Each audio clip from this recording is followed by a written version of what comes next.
Resolvi abrir aqui a live on direct para conversar um pouco sobre esse tema do nazifascismo que veio à tona hoje no Brasil, a partir da fala de dois deputados e um apresentador. Na verdade, esse apresentador chamado Monark, eu já tinha ouvido falar, mas eu não conheço bem. E a Tabata Amaral também não é uma pessoa que eu conheça muito bem, porque não me ocupei de investigar e analisar essas pessoas. E o Kim Kataguiri é uma pessoa que eu conheço bem. E eu queria conversar, acho que é bom a gente, nessas horas assim, conversar um pouco. Para mim já são 11h30 da noite, estou aqui no meu apartamentinho emprestado aqui em Paris. Para quem não sabe, eu moro num apartamento de 27 ou 30 metros quadrados, não sei, emprestados de uma amiga aqui em Paris. E sou exilada desde 2018. E eu venho desde 2018, tive que sair do Brasil no final do ano, justamente porque eu venho desde 2018 sendo perseguida por um grupo chamado MBL. Não só pelo MBL, mas por todo o sistema de ódio, por todo o ecossistema e o metabolismo e a fisiologia do ódio que esse grupo criou.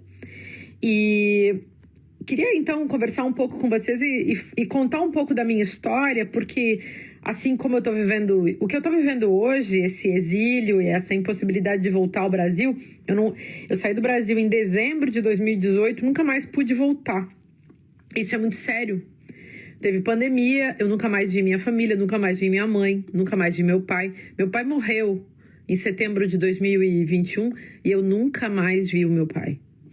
E tudo isso começou em 24 de janeiro de 2018, quando eu fui para uma entrevista de rádio, na Rádio Guaíba, em Porto Alegre, a convite de uma pessoa que é um jornalista que eu achei que fosse um amigo, que era o Juremir Machado.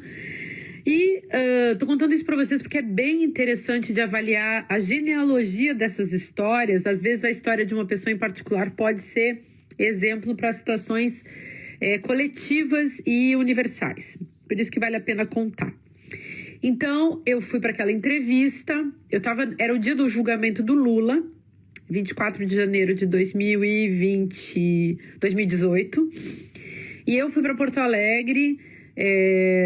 Porto Alegre é uma cidade onde eu vivi muitos anos, parte da minha família mora em Porto Alegre.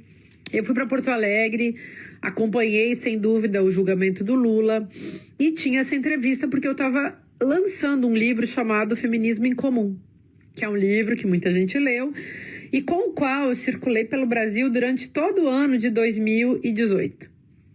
Nesse dia, eu fui para essa entrevista com o Juremir Machado, na Rádio Guaíba, e ao chegar na entrevista, eu estava na manifestação que houve no centro da cidade, em nome de Lula. Lá, estava no palanque, no caminhão lá onde o Lula estava, mas eu tinha essa entrevista e saí de lá e fui para a entrevista, justamente em respeito ao Juremir, que era um jornalista que eu gostava muito, que era um amigo, que era uma pessoa até, falando muito seriamente, gente, que eu respeitava pra caramba, porque o Juremir era uma pessoa que lia meus livros, era um sujeito atencioso, um sujeito bacana, do bem, sempre gostei das posturas dele. Então eu fui tranquilamente e cheguei lá e o julgamento do Lula estava na televisão e a gente ficou ali conversando, assim, coisas do tipo, nossa, que horror isso aí, sei lá, algo assim. De repente eu vejo que alguém passa por trás de mim, entra uma pessoa, essa pessoa me dá um abraço não, ela me dá um beijo no rosto, e eu olho assim, não reconheço, pensei, como eu dei muitos anos, eu dei aula em Porto Alegre, dei aula em São Leopoldo, na Unicinos, eu imaginei, deve ser um ex-aluno meu, mas não reconheci. Aí pensei até, deve ser um estagiário, e aí fiquei pensando, né, quem é essa pessoa? Quando ele sentou na minha frente, que eu reconheci, que era o Kim Kataguiri. E aí eu levei um susto. Não imaginava. Eu fiquei chocada com a postura do Juremir. Por ele ter chamado para um programa uma pessoa que era líder de um grupo. Naquele momento, eu confesso a vocês que eu nem conseguia lembrar o nome desse sujeito do MBL. Agora eu já sei, porque depois de tantos anos sendo perseguida por esse grupo, eu já sei. Mas naquela época eu fiquei meio assim, não, esse é o garoto do MBL, essa gente é perigosa. E eu, numa atitude assim de horror, fui-me embora. Eu não fui-me embora por medo. Eu fui-me embora porque era obrigatório ir embora. Bom, vejam, embora eu reconhecesse, evidentemente, a periculosidade daquelas figuras, isso se confirmou no dia seguinte. No dia seguinte e nos dias subsequentes, apareceu uma enxurrada de fake news contra mim, de recortes de falas minhas. Todo mundo que me conhece sabe que eu sou muito espontânea, que eu falo o que eu penso, que eu dou aulas em que eu faço nexos entre conteúdos cultos da tradição e uma linguagem da vida cotidiana, as palavras, as expressões vernaculares, que eu gosto muito do humor, da brincadeira. Então, eu nunca tive nada contra uma liberdade de expressão muito criativa, muito livre. Mas, ao mesmo tempo, existe um limite para a liberdade de expressão. Um limite muito claro, que é o seguinte: a liberdade de expressão que destrói o princípio da liberdade de expressão é autocontraditória e não pode ser sustentada. Então, quando os fascistas, os nazifascistas e outras figuras autoritárias chegam tentando dominar esse território, nós não podemos sustentar os discursos deles. É correto. E isso, claro, eu falo isso pensando em tudo que já me aconteceu, em tudo que eu já refleti, em tudo que eu já passei, em tudo que eu já fiz. É correto bloquear. É correto não dar espaço. Nós não temos a obrigação de dar espaço, de criar espaço para discursos que destroem a democracia.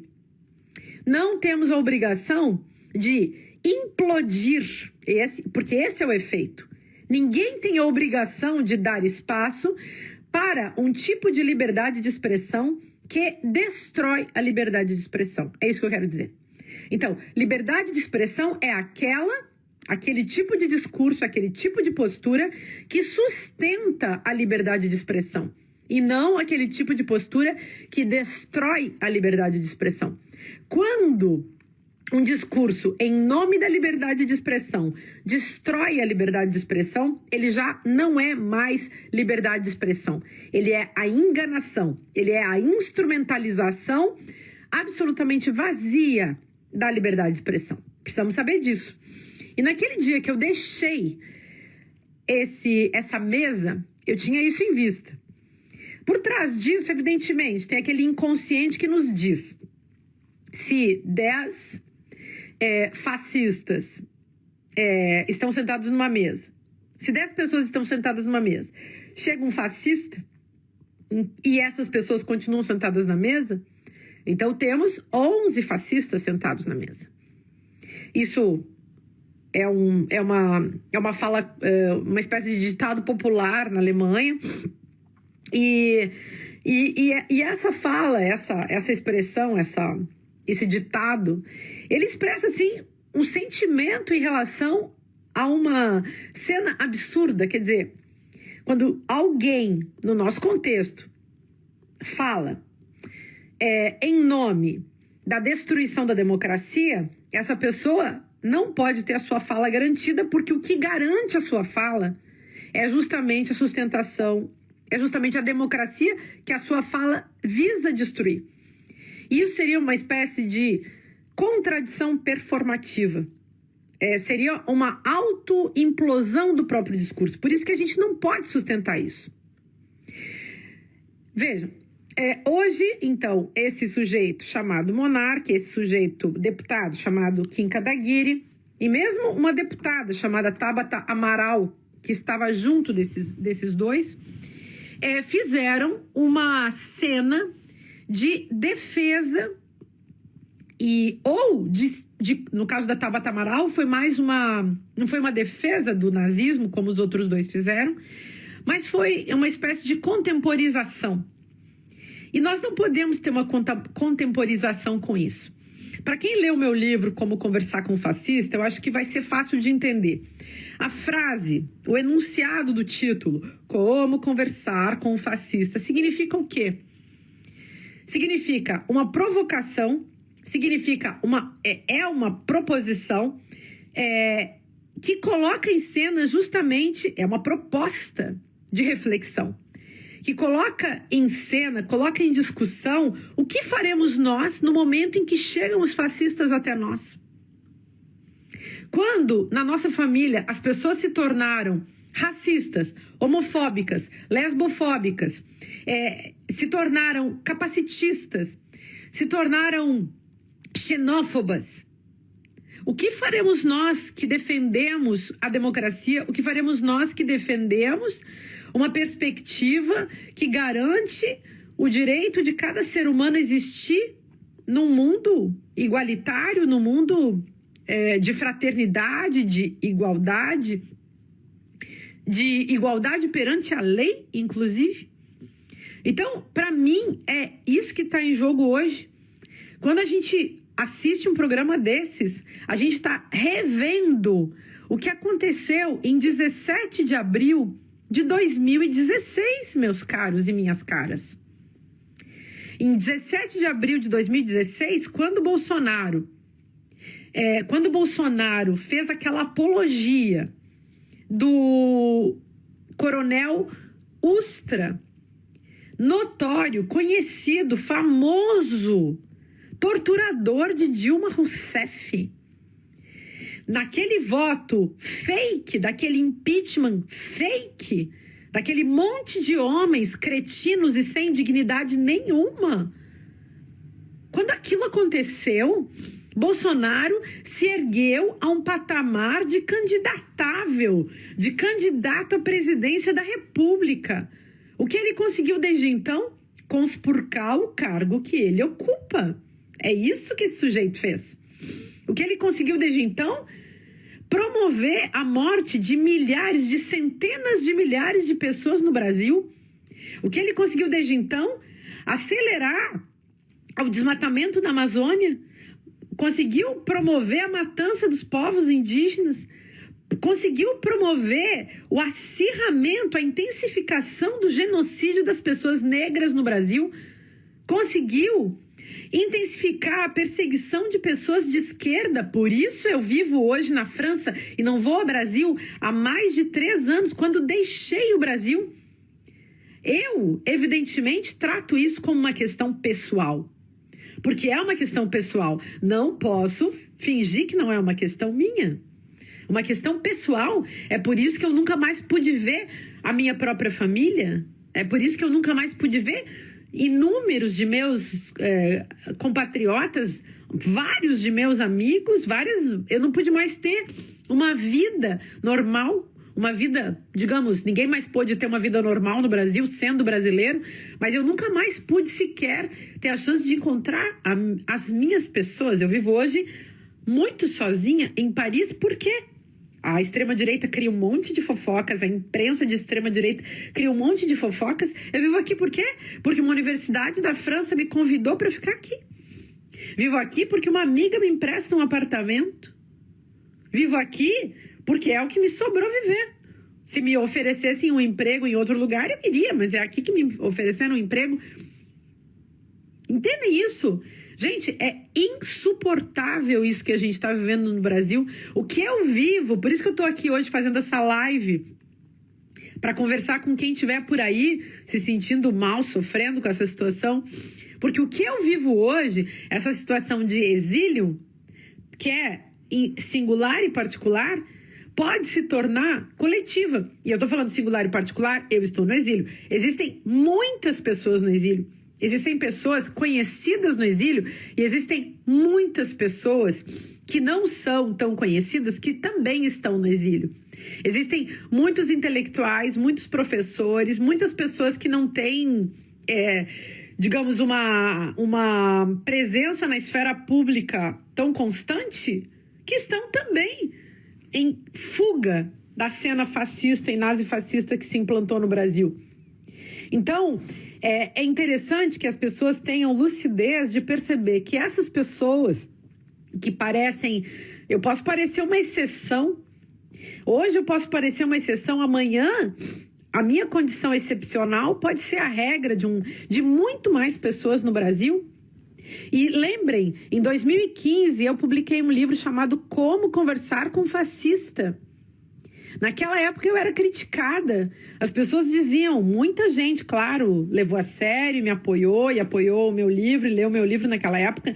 Mas a quantidade de pessoas que se autoconsideram pessoas democráticas, que fizeram não apenas chacota do meu livro e da minha pessoa, mas que inclusive cometeram atos absurdos, como um professor da PUC que saiu na sala de aula dizendo que escondia meu livro na livraria da Travessa para que ninguém comprasse. Pessoas assim que se consideram pessoas de bem, pessoas até que se consideram pessoas de esquerda, e pessoas que assim não queriam me escutar e não queriam escutar a ninguém que falava naquela época em fascismo. E é disso que se trata, de um novo fascismo. Um fascismo que eu chamei no meu livro de 2020, que era uma espécie de revisão do livro de 2015, que eu chamei de turbo tecno macho nazifascismo. Um nome escandaloso para tentar sensibilizar as pessoas para essa questão do caráter genérico e, infelizmente, cada vez mais a caminho do universal dessa fascistização. Então, quando eu estou falando isso, gente, a partir desse lugar terrível que eu ocupo de uma pessoa exilada, eu estou falando para alertar. Eu alertei em 2017 que Bolsonaro seria presidente da República. Escrevi 2 livros. Um que se chama Ridículo Político, no qual eu tento falar dessa tecnologia política, cuja prova foram as eleições de 2018. E, por outro lado, mais um livro chamado Um Fascista no Divã, que é uma peça de teatro que ninguém quis, a não ser a Zélia Duncan e o Paulo Betti, que fizeram uma leitura na mídia ninja, corajosíssima. Ninguém quis encenar essa peça. Algumas pessoas por medo, e eu compreendo, a gente fez vários ensaios, estudos, leituras dramáticas, mas houve pessoas e instituições que não puderam bancar. Por quê? Porque morriam de medo, porque não queriam que isso acontecesse. Mas eu sinto dizer, não é porque a gente não quer que aconteça que as coisas deixam de acontecer. Então, o Theodor Adorno, autor, aliás, sobre o qual eu fiz na minha juventude o meu mestrado e o meu doutorado, falava de uma franja fascista, falava dessa franja alucinada da sociedade, que ela é interna à democracia, ela é a destruição da democracia, mas ela está lá. E é justamente esses grupos, essa franja, esse resto, essa coisa que ninguém quer olhar direito, que volta de tempos em tempos e que a gente tem que tomar muito cuidado. Muito cuidado, por quê? Porque pode se tornar hegemônica. Tornar-se hegemônica significa ocupar todos os espaços. Então, é isso que vem acontecendo com a escalada bolsonarista. É claro que o potencial, a terra preparada, o humus, ele está dado. A gente vive numa sociedade que tem um altíssimo potencial de fascistização e de nazificação. Mas, quando a coisa chega num nível de Estado, é mais grave. O meu livro, Como Conversar com Fascista, falava do fascista em potencial. Ou seja, daqueles indivíduos e grupos que estavam sempre numa posição de prontidão para fazer com que o fascismo chegasse ao poder. Era disso que meu livro falava, de um fascismo ainda latente, ainda subjetivo. O mesmo fascismo sobre o qual Adorno falava no seu estudo chamado A Personalidade Autoritária, de 1950. Gente, não é porque aconteceu na Alemanha e lá passou, mais ou menos, que no Brasil não vai acontecer. Está acontecendo em diversos países e o Brasil foi laboratório disso. É bom lembrar. Então, isso pode avançar e pode avançar numa direção absolutamente incontrolável. Que Bolsonaro tenha chegado ao poder já significa que hoje houve uma vitória acachapante e escandalosa. Vocês conseguem entender isso? O Adorno também falava, num livro chamado Educação após Auschwitz, do caráter desesperador desse fato, que diz respeito à presença do fascismo e do nazifascismo na sociedade. Quando a gente fala da diferença entre não há praticamente nenhuma diferença, senão um elemento a mais que se coloca no nazifascismo, que é aquela formulação delirante, hitlerista da Alemanha, então, dos anos 40, que segue no Brasil. Todo mundo conhece as pesquisas da Adriana Dias. Todo dia a Adriana tem alguma entrevista. Eu fiz uma live com a Adriana que foi derrubada no domingo sobre isso. Por quê? Porque a Adriana é uma antropóloga que costuma fazer costuma não, é o trabalho dela. Ela faz um mapeamento dos grupos nazistas no Brasil. Vejam se isso é possível, minha gente. Vocês sabem o que significa isso?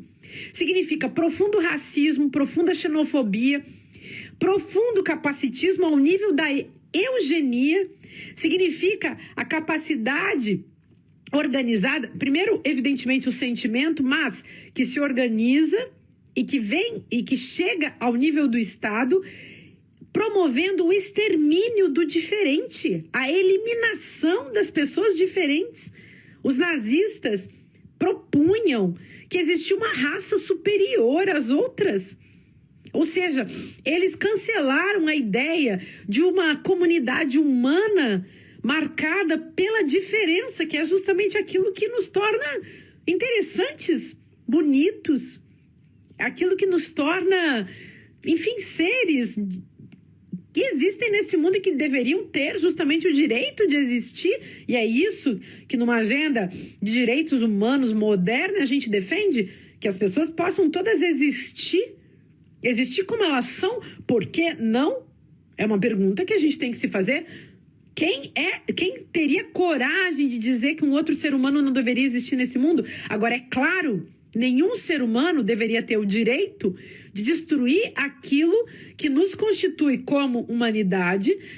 Ninguém deveria ter o direito jamais de propor a destruição da comunidade humana ou de qualquer um dos seus grupos e das suas diferenças. Ou seja, é necessário, absolutamente necessário, que haja uma manutenção da presença, da existência, da sustentação do direito de existir de todos os seres humanos e não humanos.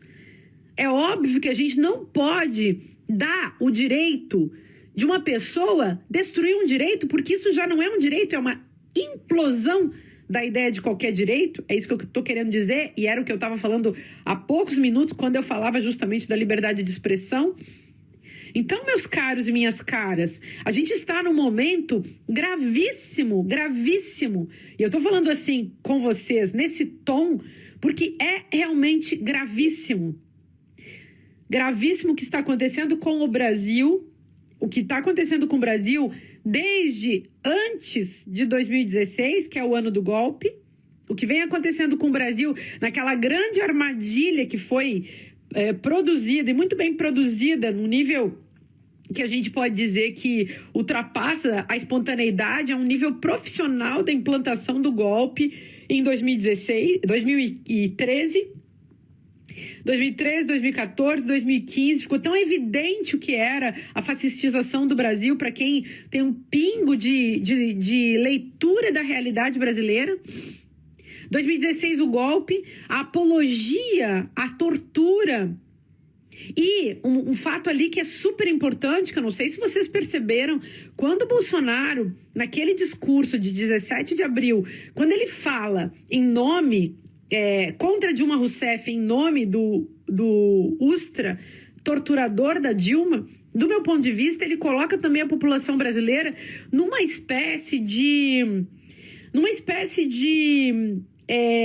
surto, numa espécie de sideração, numa espécie de transe. É como se ele conseguisse ali naquele momento hipnotizar as pessoas, como se ele tivesse numa espécie de ação pânica, atuando como uma espécie de construindo o pânico das pessoas, instaurando uma espécie de pesadelo social. E naquele pesadelo social que ele produziu com o seu discurso, ali, naquele momento, ele consegue capturar as mentalidades enfraquecidas, todas as pessoas que estão, digamos que perdidas, digamos que tomadas pelo próprio inconsciente, pessoas que não sabem o que estão fazendo em termos sociais e políticos, pessoas que são lançadas num total pesadelo e vão se proteger mimeticamente no discurso do seu próprio algoz. Então tem muita gente que vai apoiar Bolsonaro. Eu costumo dizer, inclusive, assim, que naquele momento o Bolsonaro consegue dividir o Brasil, que ele cria a polarização. Vocês entendem isso? Ele cria a polarização, pois ao tocar o pavor nas pessoas, ele coloca pessoas a seu favor, mimetizando com ele, pessoas que dizem assim, pessoas cujo subtexto é: ok, eu sou preto, eu sou mulher, eu sou gay, eu sou homossexual, eu sou uma vítima em potencial, mas eu vou dar a volta nisso tudo dizendo que eu sou igual ao meu algoz. Vocês entendem essa estratégia? É uma estratégia do inconsciente, de você se proteger no seu algoz. Mulheres fizeram muito isso ao longo da história. Mulheres, a Simone de Beauvoir fala isso, ela fala assim, as mulheres se associaram aos seus algozes, elas tentaram achar um lugar para se proteger junto dos seus próprios inimigos, que são os homens machistas, os senhores do patriarcado. Então, imaginemos que isso também acontece com pessoas que são vítimas de racismo, pessoas que são vítimas, até gente que poderia ser liderança na sua área.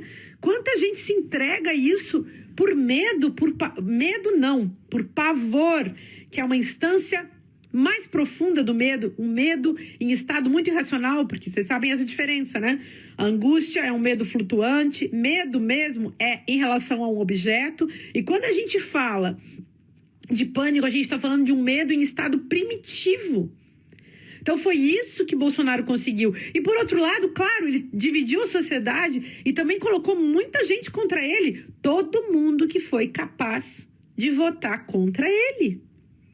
Vocês entendem isso? Entendem a gravidade do que a gente está passando? Por isso, esse ano de 2022, ou a gente derrota o Bolsonaro e o seu projeto, que não é pequeno, como os estadunidenses fizeram com o Trump.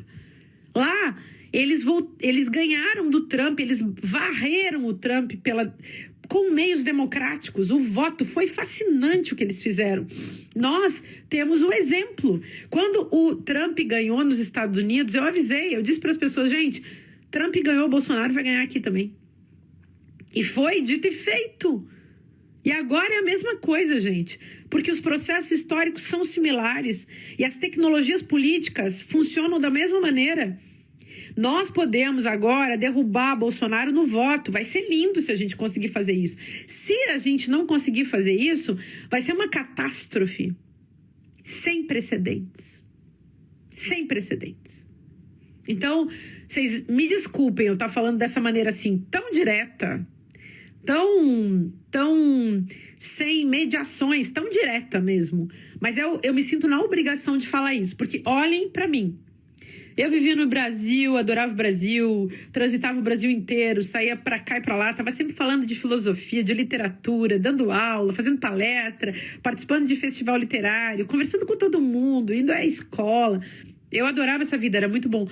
Olhem o que aconteceu comigo. E não se esqueçam. Lembrem bem, porque infelizmente o que está acontecendo comigo pode acontecer com vocês e já está acontecendo com muita gente. Então, obrigada por quem esteve aqui. Não vou continuar falando porque agora eu já vou começar a chorar de tristeza. Obrigada mesmo por toda a participação de vocês, por todo o carinho. E a gente segue em frente. Vamos nos acompanhar, nos ajudar nesse processo, porque não é simples o que a gente está passando como nação. Obrigada. Um grande abraço.